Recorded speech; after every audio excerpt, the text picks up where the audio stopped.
I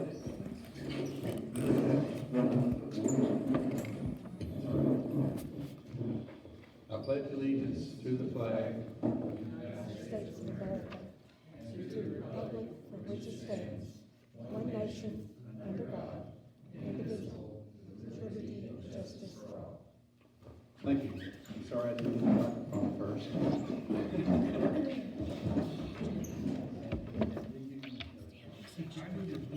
All right. Okay, so the next is to do a roll call for declaration of quorum, and we are all here except for Juliana, so we are one short. And she told me ahead of time she had something she couldn't get away from this evening with work, so this will be good. We still do have a quorum. Okay, so the next is, we've got the list of the minutes from the last meeting. Do you have anything you want to say about those? Not at this time. Tina was very good about compiling those from the audio recording, so that's kind of a different approach. You are utilizing some AI in it, so we're with the rest of the world, I guess. And the only thing that was different was at the end of the meeting, we found out that we had to add a couple of lines of the ballot text, so we made an addendum to the minutes to include that. Okay. Okay. So at this time, I would entertain a motion to approve the minutes from the last meeting. Move to approve. Patty? Second. Leon, seconding. Okay, any questions about the minutes, anybody? Okay, all those in favor of approving minutes, raise your right hand, please. Unanimous, okay, thank you. And as always, we'll give you extra copies if anybody wants one. Yeah, and of course, these all get posted to the website and everything, so they're easy to go find. Okay, the next is any recognitions or proclamations. There is none tonight, so we'll pass on that. Also, of course, we ask people to have something they want to comment on or ask questions to put those in ahead of time, and there was none, so we don't have anything to work on there. So the next is in the reports, is the report from the recorder treasurer then. Okay, well, basically, we'll just give you the numbers we have for end of last month and where we stand right now as of today. End of last month in our general fund, we had $153,120 and odd cents. As of today, it was down to $152,44.54. That reflects some payments we've made to various vendors and so forth on that, and expenses we've had. We will get another infusion of money from the state here very shortly, in the next 3 or 4 days, so that will be changing. The road fund, end of October 10/31 was $41,090.97. Since we're not able to remove any money from that fund, now as of the 18th, it's $47,586. Another thing that I want to mention is we've been, Tina and Cindy Kruth have been working on learning our bookkeeping software. They've come a long ways on that. Tina's got almost everything that we've accumulated as far as records typed into the system now. And we will be, within the next month or month and a half, I'm assuming, be able to provide a lot better printouts as far as where the money's at and where it's going and so forth and so on that. So just a better statement of where we're at. So I guess that's all, Ralph. All right, very good. Anybody have any questions on that report? Okay, entertain a motion to approve the treasurer's report for this month. So move. Okay, Second. Mom and Patty. Okay, if there's no other questions, all those in favor of approving the report, raise your hand. Thank you, all passed, okay.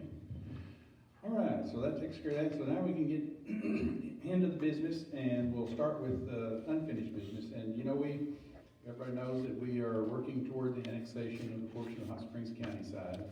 We have an annexation ordinance that we have to submit to both the county clerks and the election commission. And unlike some others, we can suspend the rules and only read them one time, but it has to be read 3 consecutive months. So we did that first time last time. So tonight will be the second time.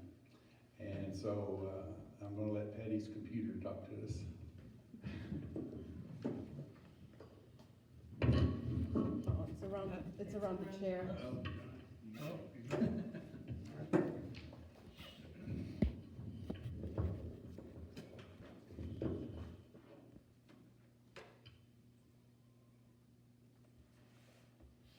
Ordinance to annex property located in section 28, Township 3 South, Range 18 West, Hot Spring County into the city of Diamond Head, Garland County, Arkansas.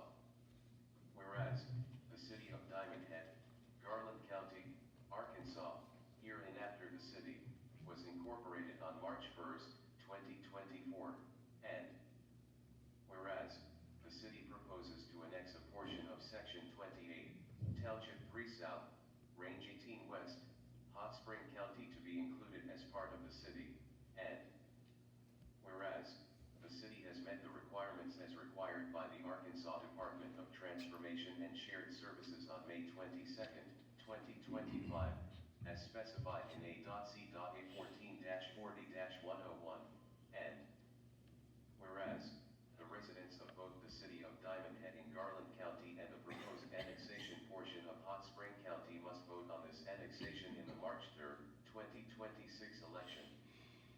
Now be it ordained by the City Council of the City of Diamond Head, Arkansas that Section 1, the inclusion of the following described area into the City of Diamond Head, Arkansas shall be part of the southwest 1/4 of Section 28, Township 3 South, Range 18 West, Hot Spring County, Arkansas, more particularly described as follows. Beginning at the southwest corner of said Section 28, thence north along the west line of said section 2,350 feet, more or less, to the center line of Plum Hollow Boulevard, the road name as shown on Section K of Diamond Head subdivision, recorded on December 21st, 1972, in Book 4, page 143, in the records of the Garland County Circuit Clerk's Office. Thence east along said center line 700 feet, more or less, to its intersection with Teenapple Drive, the road name as shown on Section G of Diamond Head subdivision, recorded on July 21st, 1970, in Book 3, page 82, in the records of the Hot Spring County Circuit Clerk's Office. Thence easterly along the center line of Teenapple Drive 1,900 feet, more or less, to its intersection with Arrowhead Drive, the road name as shown on Section H of Diamond Head subdivision, recorded on October 13, 1970, in Book 3, page 84, in the records of the Hot Spring County Circuit Clerk's Office. Thence north along the center line of Arrowhead Drive 125 feet, more or less, to its intersection with the north line of Section H of said subdivision. Thence east along said north line 90 feet, more or less, to the center of Section 28, said point being the northeast corner of Section H of said subdivision. Then south along the east line of said subdivision 2,630 feet, more or less, to the southeast corner of the southwest 1/4 of Section 28, said point being the southeast corner of Section H of said subdivision. Thence west along the south line of said section 2,630 feet, more or less, to the point of beginning, including all public rights of way lying within and adjoining the above described area, containing 147 acres, more or less. The proposed annexed area is shown on the attached map from the Arkansas Department of Transformation and Shared Services GI's office dated May 2025. Section 2. The City of Diamond Head shall provide the services as per ACA 14-40-2201, including security, transitioning to a city marshal office, building code enforcement, and any other services that are established during this period. Section 3. The election date is March 3rd, 2026. Section 4. Effective date. The annexation ordinance shall not become effective until the question of annexation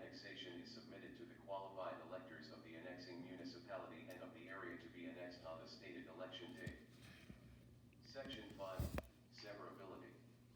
And it is hereby declared to be the intention of the City Council of the City of Diamond Head, Arkansas, that the phrases, clauses, sentences, paragraphs, and sections of this code are severable, and if any phrase, clause, sentence, paragraph, or section of this code should be declared unconstitutional by the valid judgment or decree of any court of competent jurisdiction, such unconstitutionality shall not affect any of the remaining phrases, clauses, sentences, paragraphs, or sections of a code, since the same would have been enacted by the City Council without incorporation in this ordinance of any such unconstitutional phrases, clause, sentence, paragraph, or section. Section 6, ballot annexation title and text. Annexation. On the question of annexation of contiguous territory in Hot Spring County into the City of Diamond Head as described in City Ordinance O 2025-014. 4. Begins. Propose the next area. Passed and approved by the City Council of Diamond Head, Arkansas.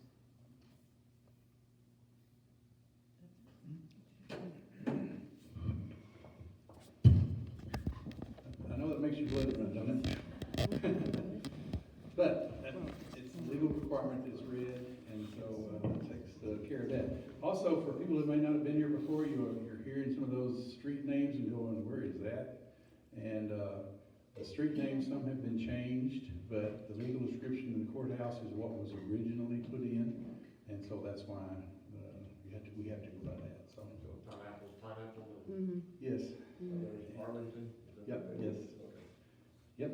I looked up those. For example, Fairway Court used to be Country Club Boulevard. Okay. Okay, anyway, to kind of let you know where some of this is also, we had, I think I may have mentioned last time, I can't remember exactly when we had it, but we have had a sit-down meeting with the county clerks of both counties together and the election commission, including the chair, Gene Haley. They've been extremely helpful. They helped get us some of the wording that we needed for that. Also, one of the things we talked about is, I think I'm safe to mention it since they approved it today, but since the Hot Spring County, there's not a close-by voting place. They have to go towards Malvern, and he told me where they were, but I don't remember, but it's not close by. And so they suggested that since this will involve both Garland County and Hot Spring County, if the Diamond Head Community Church would allow this to be a voting place also, then we could do it for both counties. And so I got the information from him that's involved with all that. And through Patty, I met with the church leadership today, and we discussed all that. And they thought it was a good idea and voted to approve it. So there's things that have to happen now in terms of coordination, obviously, but so in the March election, this will be a voting place. So Hot Spring County people in particular can go somewhere here close by rather than having to, go further. So that'll be a good contribution to the community. So we really appreciate that.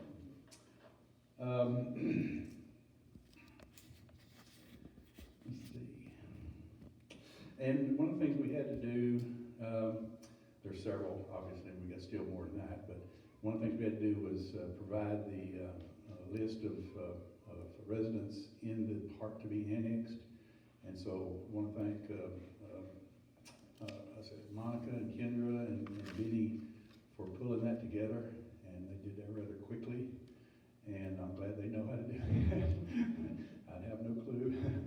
But we've already provided that to the county clerk so that they can go ahead and start what they have to do. There's processes there that they have to send out letters, letting people know that there's a deadline for registration and other things. So there's things that have to happen.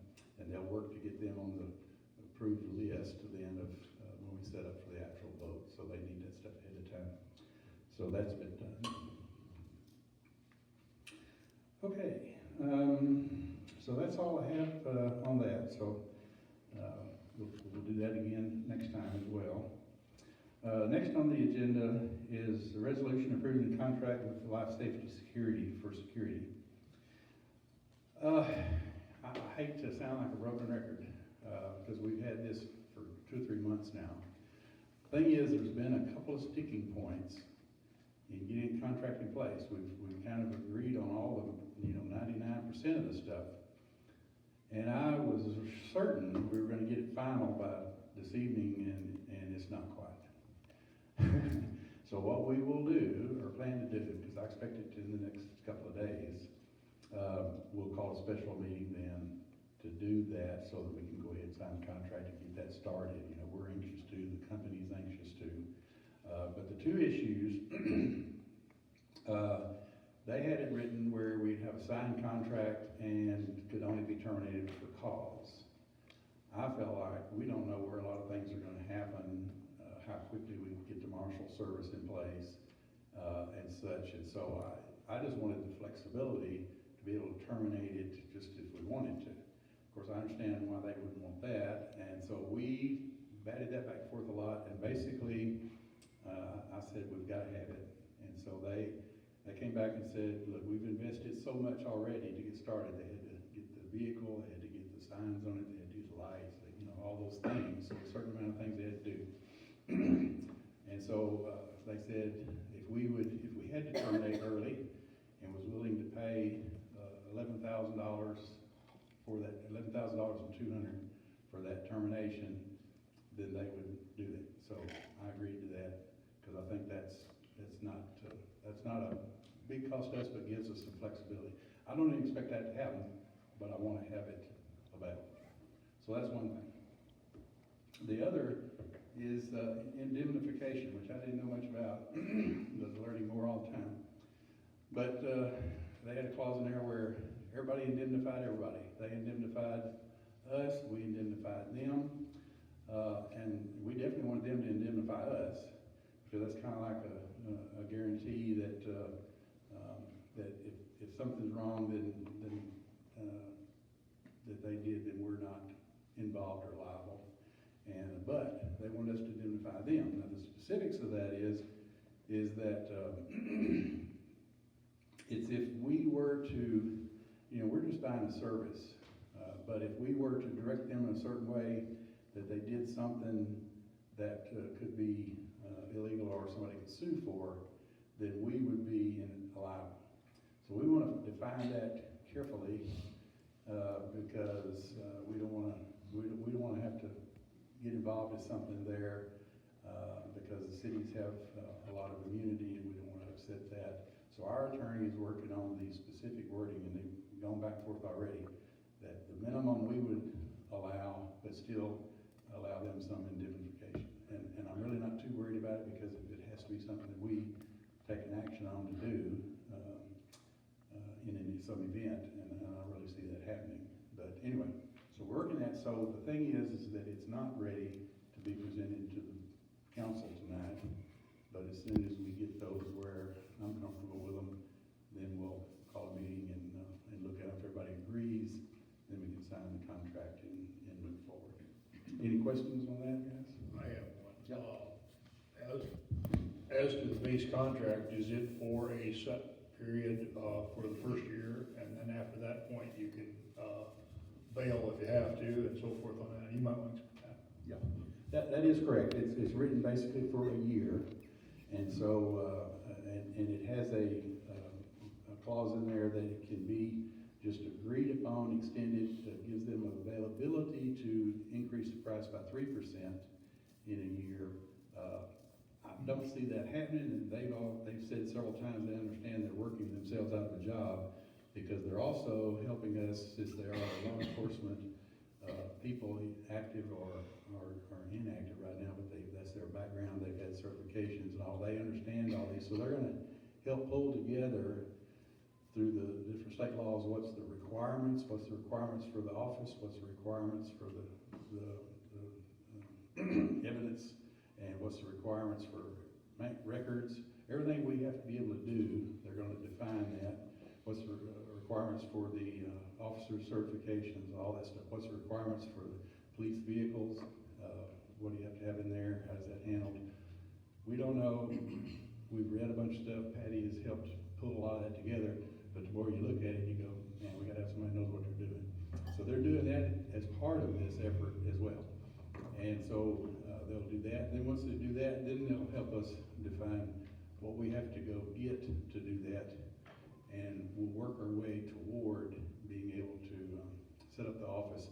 I'm thinking that it's probably most of a year, because then we'll also be, if we get enough of that, then we'll look at hiring a city marshal, and I want there to be overlap time so that, he's, or whoever that is getting in and understanding, our setup, what they've been doing and what they brought to the table there, so that when they go away as a contract, we're ready for the city marshal to just move on and function. So, we'll just kind of work that as it goes through the year. That's one of the reasons I wanted to have the termination clause, so we had flexibility, so.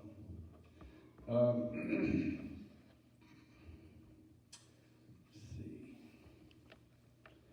I guess that's all on that. Is there any other questions besides John's? Okay. When we bring that back, we'll do that then. So, the next is, resolution approving task 2 of our, zoning effort with,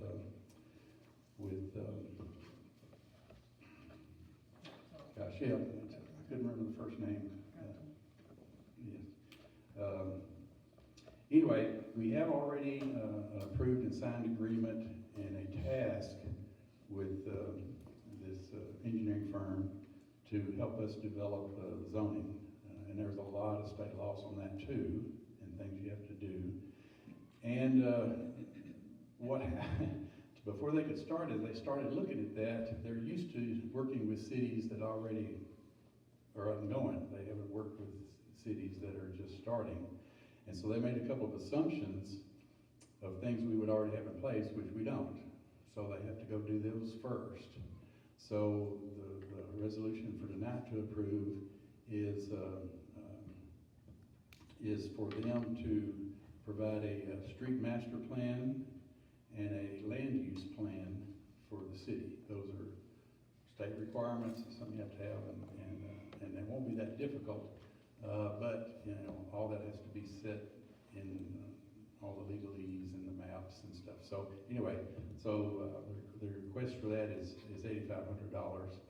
They will do this task 2 first, then drop back to task 1. So I would entertain a motion to accept task 2 and approve the funding for that. So moved. Patty moved, Second. Melanie second. Okay, anybody got any other questions? Discussion? Okay, all in favor of approving this resolution? I guess I should number it. It's 22. 22. Okay, yeah, 22 for 2025. All those in favor, raise your right hand. Okay, very good. That's passed unanimously, and so I will be able to sign that task order, and they will be able to get started. And this is, I think, important in my mind. We've talked about it before, but there's, you know, a lot of things going on in the community. One of the things that the city is here is to protect the residents and their interest. The zoning is to do the same thing. We can identify different levels of resident areas in the city and commercial areas and what can be done with that. And so that gives us, you know, really we're just going to be looking at right now what it is and defining that. But any changes that get made, then we'll have approval as the city for anybody to do those changes.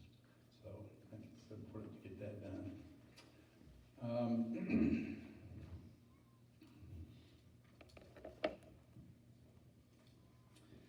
Okay, this is just for everybody here to know. In your package, you know, we had a last session we approved AI policy.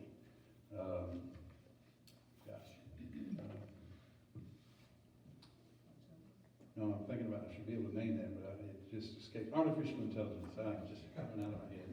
But anyway, it's a state requirement, it's a new requirement, don't laugh at the mayor, okay? It's a new requirement, so we had to, but they gave us basically a template policy, and so we took that, the simplest, and then added just a little bit to fit us better, and we passed that, but each person, either employed or on the city officials, have to sign that, and we got away without doing that. So it's in your package, so if you will find that and sign that, it's at the end of the copy of the ordinance you have there. And then we'll get those to Tina to file away. They keep upgrading this artificial intelligence through the state. Just received some notification today that they're changing some things in their legislative audit. And they have to be reflected in our policies here, so that's another one we gotta learn. Yeah, we're doing the best we can to keep up with all these things. Okay, so for new business, one of the things we have to do also for the annexation is that we have to pass an ordinance declaring a special election. And so all that does is make it official that the city is requesting the special election then for March 3rd, 2026. And so that is in the package that you've had and been able to review. And so it's 2025-015, and it also sort of sets the date. It says the ballot title and such stuff as that. So it's everything that's required by the state. If anybody has any questions before we hit into that, okay. I'd entertain a motion to accept. I'm sorry. Yes, I got ahead of the game here. I have to suspend the rules, so I need a motion or a movement to suspend the rules so that we can then vote on or read this one time, and then we can move into the passing of it. So if someone would like to provide a motion for suspending the rules, I'd accept that. Motion to suspend the rules. Leon? Second? Patty seconded. Okay. All those in favor of suspending the rules, raise your right hand. Okay, passed. Now, this is shorter, so I'll just go ahead and read it, because we have to read it. Ordinance 2025-015, an ordinance to call for a special election in the city of Diamond Head, Arkansas for March 3rd, 2026, for the annexation of property as stated in ordinance 2025-014. Whereas the city of Diamond Head, Arkansas, here and after the city, was incorporated on March 1st, 2024, and whereas the city proposes to annex a portion of land as outlined in ordinance 2025-014, and whereas said annexation must be voted on by the registered voters as identified in the proposed annexed area and the registered voters of the city, and whereas the next available election date for this annexation is March 3rd, 2026, now be it ordained by the City Council of the City of Diamond Head, Arkansas, that Section 1, the special election date shall be March 3rd, 2026 for the proposed annexation area as stated in Ordinance 2025-014. Section 2, the ballot title at the special election shall be annexation. Section 3, the special election shall be held, conducted, and vote canvassed, and the results declared under law in the manner now provided for municipal elections, and only the registered voters of the city and proposed annexed areas shall have the right to vote on this issue. The results of Section 4, the results of the election shall be proclaimed by the mayor, and his proclamation shall be published one time in a newspaper having a general circulation in the city, which proclamation shall advise that the results as proclaimed shall be conclusive unless attacked in the courts within 30 days after the date of the publication.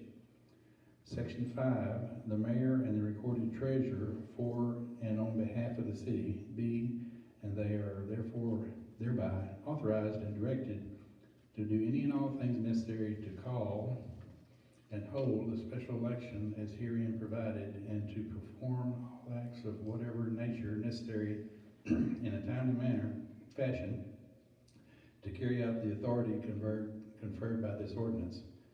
Section 6, any other required steps not expressly set forth in this ordinance shall also be conducted in a timely fashion in order to accomplish the purposes set out within this ordinance. Section 7, severability. In the event any section, subsection, subdivision, paragraph, subparagraph, item, sentence, clause, phrase, or word of this ordinance is declared or adjudged to be invalid or unconstitutional, such declaration or adjudication shall not affect the remaining portions of the ordinance, which shall remain in full force and effect as if the portion so declared or adjudged invalid or unconstitutional was not originally part of the ordinance. Section 8, effective date. This ordinance shall be in full force and effect 30 days after passage in compliance with ordinance 2025-004. Passed and approved by the City Council of Diamond Head, Arkansas on this date. Approved and attested by Ralph Creek and John Barnhart. Okay, that's the reading of it. So if we had a motion to pass this or accept this ordinance, then that would be in order. Move to approve. Second. Okay, Patty and Melanie. Okay, any other discussion on this ordinance? Okay, all those in favor of passage, raise your right hand. Okay, unanimous again. So, now, you know, it says, to the, published in the newspaper, since this is going across the county line, we'll be publishing it in, probably Malvern Daily Record in Hot Spring County and the Sentinel Record in Garland County. Okay. Now, the next resolution is a modification. And so we passed the Animal Welfare Control Code, and as we looked at it and had some inputs from some people, there were some changes that we wanted to make on that. And anyway, some of those discussed free-running dogs. We had talked about in the main ordinance, it addresses owners having to maintain their dogs to be kept up unless they're on a leash and all. But it didn't really address what if somebody's on the Hot Springs County side, which is not in the city, and their dogs are running around doing mischief in the Garland County side. Well, once they're in the city limits, then they fall under the laws. But to make it more specific, we wrote that into the code then. And the code itself has a clause in there that says it will be updated or changed time to time. So that gives us the authority to do this just by resolution. There's also was a discussion, and we heard from different directions, of incessant barking and the nuisance that provides, and somebody having to take care of that. And then also the humane treatment. You know, we had that kind of in the ordinance, but as I read it, I thought it needed to be more clearly defined, so we modified that. So that's the parts that we're putting into this then. So, again, I would accept a motion to pass this resolution 2025-021. Motion to accept. Leon, Second. and Patty. Gosh, sorry guys. Okay, any other questions or discussions on that? Okay, everybody approve, yes, raise your right hand. Okay, thank you. So, we'll be able to make that into our documents then. Do I? Unanimous? Okay. The other thing I want to do in the new business is, it's not really passing anything now, but just discussion. What the way the laws are written, what the mayor has to do is by December 1st, has to provide a budget to the council to look at. And then we're supposed to pass it by the 1st of January because the year starts calendar year. Where we really have to be sure it's done is we have to then pass it and provide a copy to the state on February 1st, by February 1st. We can do it ahead of time. So what I've been doing, and we've talked to a couple of you about some of the things in there. John's helped a lot because he's taken what we have now to be able to project forward. He also helped me look at what amount we expect to carry over from this year into next year. And I went back then and looked at all the months since we started getting funding and looked at what we, it varies because of taxes and stuff, but as we look at what we get each month, it don't vary a lot. And so I averaged that out and used that for the projection of this next year. Now, with that being said, I'll tell everybody here, you have a copy to look at. I think the items will stay the same, but I did see some things that I needed to change, and so went in and did that. So the numbers will be different when I bring them back to you. So I will be able to put that together and send back out to you electronically, so that you can see what's in there. And really the main difference is where I didn't think about what we'd expect to get added from the Hot Spring County side, and I think it's fair because we expect that, so we go ahead and put in the budget what the expectation would be. It's really not that much because it's only part of the year, and the number of people there are not that great. But what I did was looked at the per capita that we've gotten this year, and I just went ahead and used that same per capita amount for what we expect that population to be over there. So I did that. The other thing I had forgotten was on our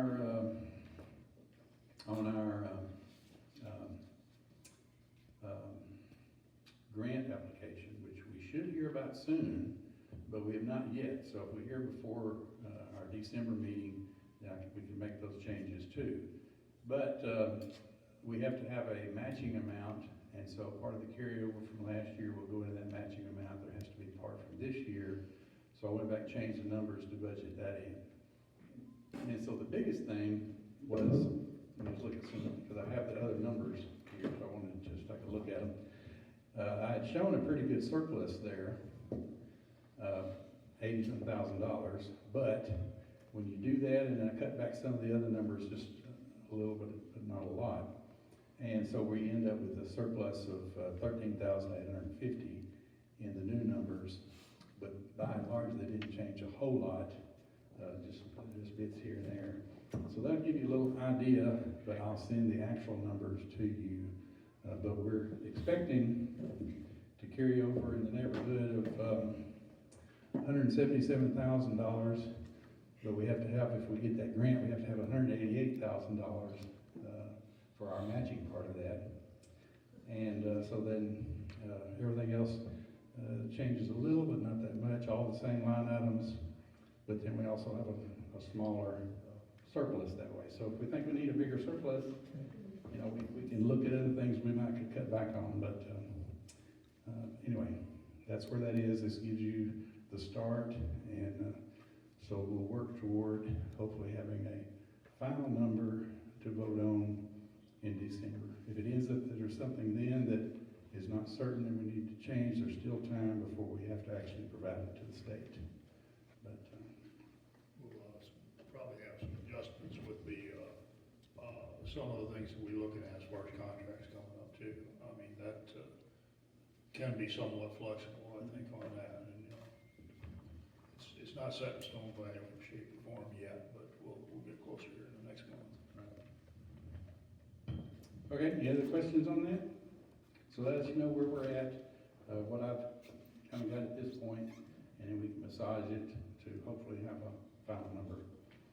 But if you see something that needs to be added or that we've forgotten or need to talk about, then let me know. Okay, here's something else that I don't know, not sure I need to officially, because we have a budget. Because we got started late in some things, there's still enough budget in there, we're not having to change the budget. But I would like a vote to support this effort. As you know, we have a employee now, and the results of her activity has greatly taken off of a lot of us. And office is more organized. She has great skills in terms of Microsoft Office type of activities and other computer things. Her expertise in the budget software, bookkeeping kind of stuff has been very good. She's been working with the company and gotten trained on that business software. She's, as John said, already taken all the records he had for this year and put them into the system so that we'll have that total record and everything. And then we set this morning and set up the budget format, at least everything, included everything in for 2026. She's gonna also do 2025 that way. But it's great because you can pull from that very quickly how much of the budget you used, what percentage of that is for the year, so you can see where things are higher or lower. I mean, there's a lot of information there, and you can dig down deeper than that. So I think based on that, and if you look at what, I did a lot of looking to see what is real salaries for most of the bookkeeping activities, at least a median. And so I would like to hear a motion to approve raising her salary to $20 an hour, starting next week. I move. Melanie moved. David seconded. Any, well, I guess we should need a motion to increase our admin bookkeeper salary to $20 an hour. I so move. Okay, that's right, what I'm saying, okay. Any other discussion then? I would like to make a comment. Thank you, Tina, and thank Cindy. We have both of you working on this, and it's been a real load off of my mind because I'm not a bookkeeping person, and your skills are really helping us out here, and we certainly appreciate it. I don't get to vote, but I would have. Can we say anything? Can we comment? Can I say something? Sure. Tina's doing an amazing job, and I mean, I've been there, and I've sat there with her and looked at the system and talking with our, the guy that helps set everything up, and she, catches on just like that, and she's doing an amazing job. She is. Thank you. Okay, so all those in favor, raise your hand. Okay, very well, passed. Okay, other things that I want to report a little bit about, we've been sending, from the mayor, because of inputs we get from the community, or things that we're observing ourselves, sometimes we need to be able to let people know about the ordinances and what their responsibilities are, and so to make that official, then I send letters under my signature. And so some of those have been about inhumane treatment of some animals. Some has been, as I mentioned a while ago, animals just running loose and getting into trash and such things that, obviously we do not want. And I've also sent, we've tried, we've been working the building permit process, and we were trying to catch up with those who already had started. But we already have now, people have started while all this has been in place, so they should have had a permit before they even started.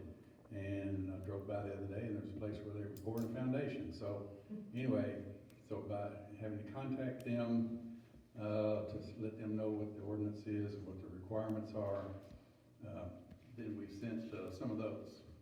And also, some of those then don't respond.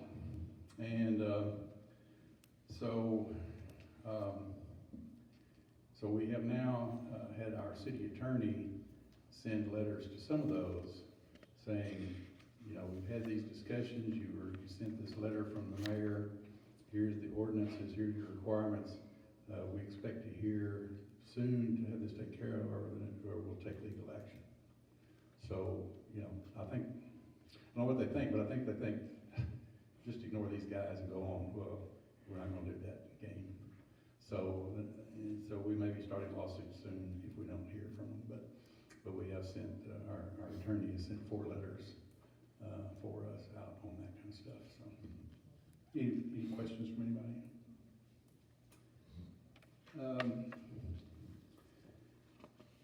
Let's see.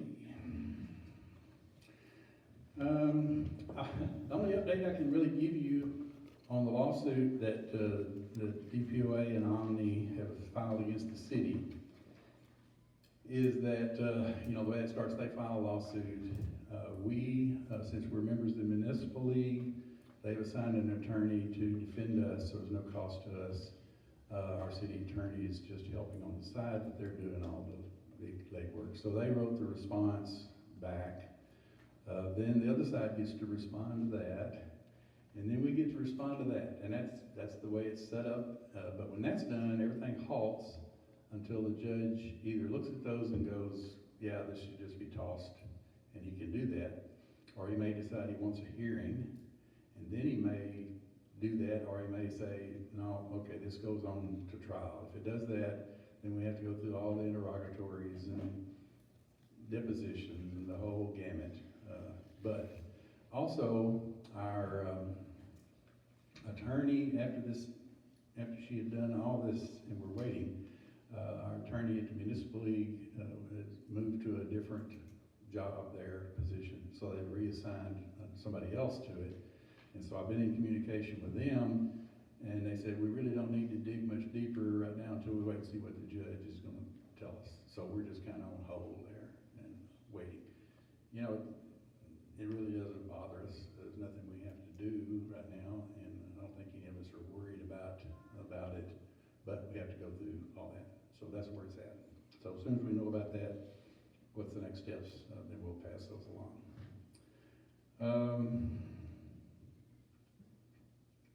I think that's all I had. On this table I laid, because the church is sponsoring blood drive, and as I think most people may know, you know, when it gets to be towards holidays, a lot of people get busy and don't give as much, and so it's a little more critical time. And so they asked me to take that poster and see if we can put it somewhere down here, but I want to bring it tonight so that everybody's aware of it and can take a look at that, and then we'll take that and try to get that put up then. So, okay, that's all I've got. Any of the city council have any other questions or discussion points? Okay, if not, I would entertain a motion to adjourn. Motion to adjourn? Leon? Second. Patty second. Okay, all those in favor of adjourning, raise your right hand. Okay, we are adjourned.